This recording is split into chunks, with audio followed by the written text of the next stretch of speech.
Thank you very much, Richard.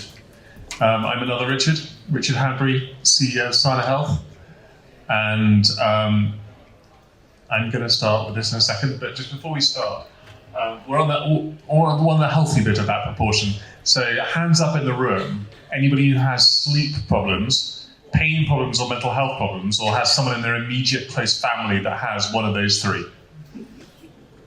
Okay, that should be most people in the room. There are 100 million people in America that have that problem. Currently, the way of treating it is hand people pills. So opioids, benzodiazepines, or sleep meds. We have a novel medical device that does not use drugs, that has no side effects, and then we're going through the FDA to prove out. And we'll talk about that opportunity. But first of all, I just want you to listen from one of our patients who's gone through a clinical trial suffering with very bad pain and mental health issues. I'm going to skip that then. Okay, don't worry. All right, so my whole journey into the realm of pain and mental health started in 1992. I had to drive a Jeep off a bridge in the Yemen to avoid a head-on collision next to a petrol truck. In that split second, I had an image of my dad wandering around the country trying to find remains. So I figured if I went off the bridge, at least there'd be something left to find. 60 foot down into driver over bed, broken back, broken head injury, and a ripped aorta. All of that resulted in a nerve damage pain problem that was so severe I had a 5-year life expectancy. So I made the first version of the device to fix my own pain problem, and it's been a 30-year journey since then to make it into a wearable format that now anyone can use anywhere. So 100 million people in the US that have one of these three problems that we can address. This is a current version of the device for those that can see, but it'll be on screen as well. It's an audio-visual neuromodulation. So someone puts it on, turns it on, and then gets pulses of light and pulses of sound that generate a very specific frequency pattern in the brain. That is anxiety relief on demand or sleep on demand. The biggest problem at the moment is the pills don't work. Everyone knows the problems with opioids.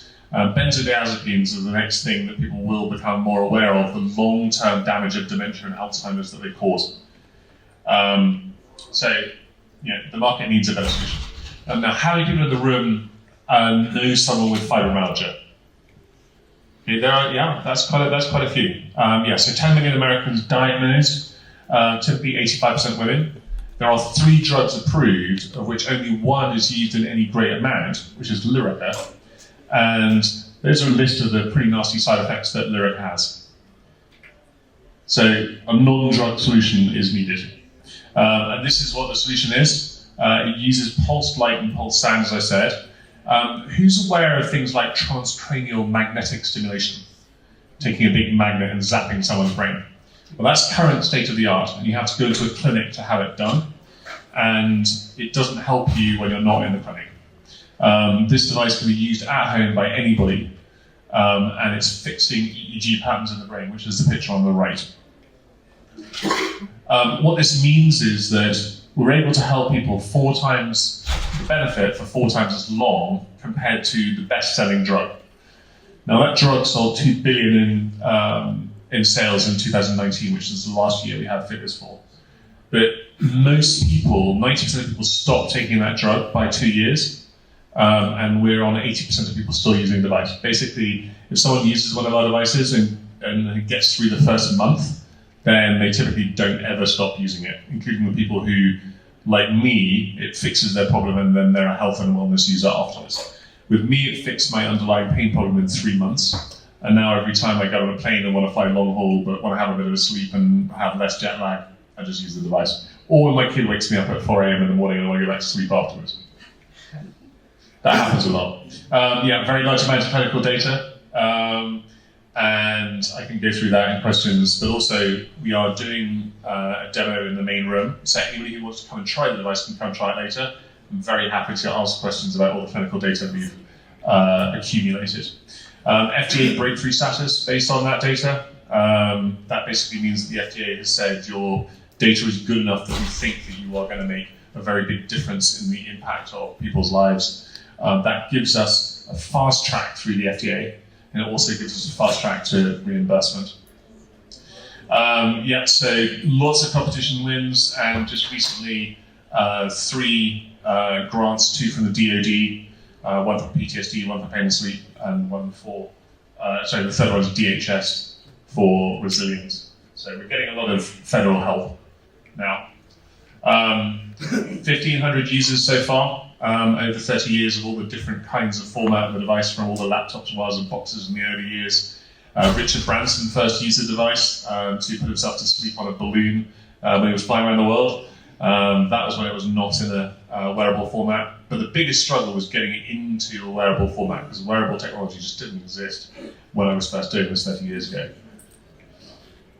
FDA reimbursement. We should be getting 3 FDA indications in the next 12 months. Typically with medical devices, people will just get 1 and then raise money and go do the next one. COVID has meant that all of our clinical trials got bunched up into one go. So fibromyalgia, we're about to submit to the FDA. Neuropathic pain, we have a pivotal study going on at Mount Sinai, and anxiety will also finish within the next 12 months. Other things on the clinical pipeline. PTSD, that's the DoD and VA's big focus. There are 9 million people in the VA that have a combination of pain, mental health, and traumatic brain injury. Post-op pain, anybody interested in hospital stuff? What are the processes in place that will take this product and make it affordable, and is the idea that there will also be subsidies from the government for it? Yeah, so within pain, 95% of the whole pain market is reimbursed. Basically, the longer term you have pain for, the less likely you are to be able to afford to actually pay anything out of pocket. So reimbursement is absolutely key. Because we have breakthrough status from the FDA, that gives us a fast track through the CMS on reimbursement. So that is going to be the first one to be reimbursed. The hospital setting, we have an easier track because it's a hospital payment. So post-op pain will happen prior to fibromyalgia, probably, overall. So about 5,000. So let me just go on to this bit. So this version currently, we're doing paid out of pocket. The next generation device will have a whole closed loop feedback system. So everyone who uses it, every time they use it, it will get better for them. That version will be reimbursed at about $5,000 for 5 years use. With the intention that people, once they start using it, basically don't have to ever get rid of it. Overall 92% margins on that second version when we get that. These are the key markets. Fibromyalgia, PTSD, neuropathic pain, first 3. But overall, everyone's aware of the anxiety problem. Now, during COVID, the benzodiazepines went up 30% each year. So these are drugs that are being handed out like candy and causing long-term dementia and Alzheimer's risk because they mess up your slow wave sleep. And we've got a solution for that. Revenue projections, we're 1.5 million that we will achieve this year. We've already had 1 million of that in grants, and 500K is the test sales that we are in the process of doing. And we should be able to grow well beyond that 62 million over the next 4 years. Very strong IP around the world. I can come back to that with any questions. Very strong team. I've obviously been at this at 30 years. It's been my life's mission to take what fixed me to help other people. And a very strong overall team. Very strong VC investors. Part of the reason why I'm here today is because we look forward to the next year. The VC environment, all of their LPs are drawing back.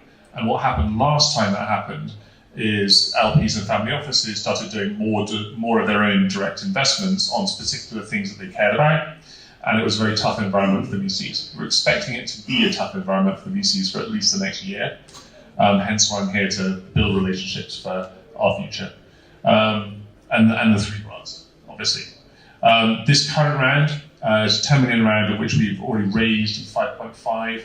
That's closed. We've got commitment for another 1 million, 1.5 million actually, I think that's this morning. So we've got about 3 million left, which we're opening to outside investors. That's to get us to 3 FDA indications, and then about a $40–50 million raise for a Series B in about 12 months. Obviously, we're trying to raise more now to give us flexibility, so if the market is still really struggling in a year's time, that we have that flexibility. So we are doing demos. Basically what demo means is you come and sit down in a chair, put this on, and and then have a nap for 15 minutes. So anybody who wants to come do that, come and see us in the main room. Any questions? Any other questions? How much total capital do you think you need to raise for this business? Probably another 45. That next Series B will take us well through break even. If we need to cut that down because the market is not good enough next year to raise 40, we can raise 20 to get to break even, but with a much slower growth trajectory. So between 25 and 45 million more, depending on what the market's looking like and the appetite to go raise that. Yeah, I have a couple questions. One is on the FDA approval. This is a device, right? Yeah. So have you filed with the FDA for that approval, or are you waiting for the information? They told us last week to file the current data we have because we were in discussions with them on a sprint because of the breakthrough status. So just last week they said, go ahead and file what you've got as a de novo. So the first one will be a de novo, and then the Mount Sinai data will be a self-predicated 510K. And then every other indication afterwards is a self-predicated 510K.